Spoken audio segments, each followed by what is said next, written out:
Even though this won't go on the website, I was gonna say on the air, but I'm not on TV. This won't be on YouTube until after the fact, but the reason I haven't posted recently, I'm spending a lot of time studying, and when I'm not, I'm playing Guitar Hero 3. So I've kind of neglected the videos. That might change this weekend. I may end up with like 3 videos, like Monday. I'll have like 3 videos all of a sudden. Don't be surprised.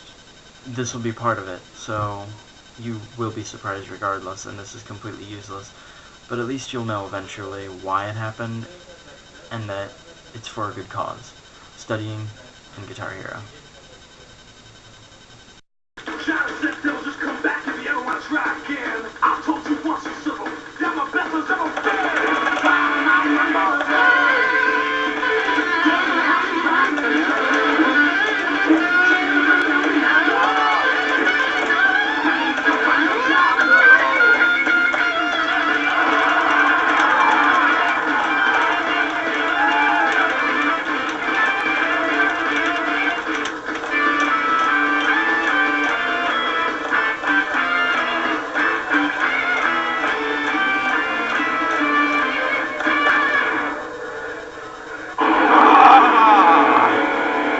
First of all, my hair is getting noticeably longer,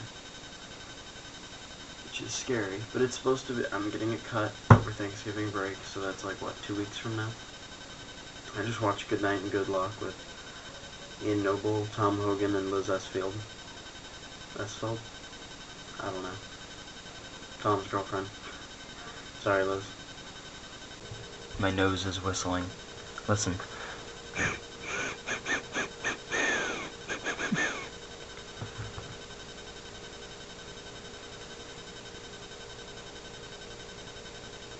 I'm really big in the creationism versus evolution argument.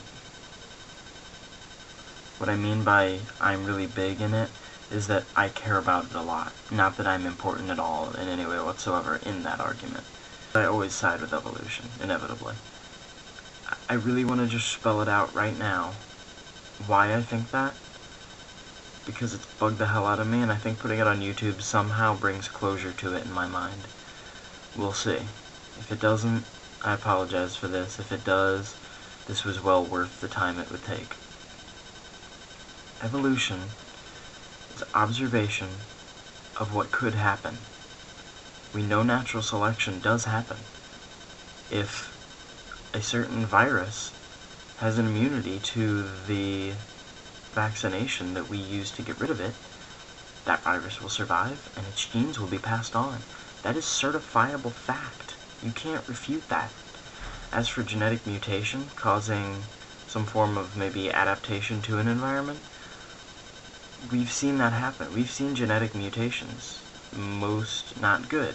However, some of them do work for the benefit, and that goes toward natural selection, because those that are formed in that way will pass on that gene, that mutated gene that helps them somehow thrive.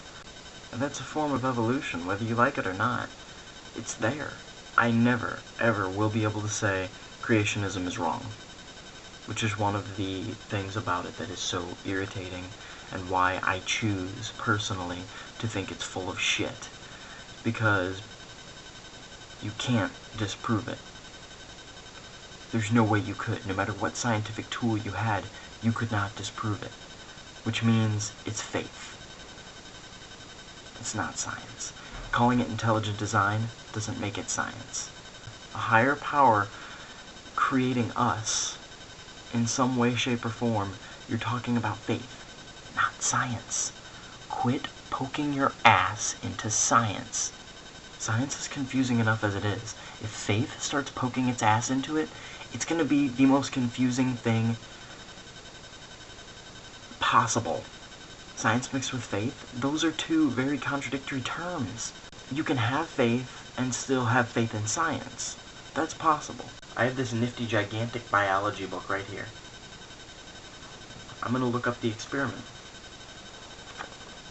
That guy right there.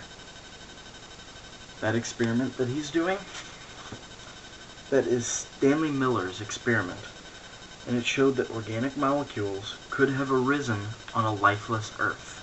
You're telling me, creationists out there, there's no way under those extreme circumstances in which we've proven it is possible to form life, that life could have been formed?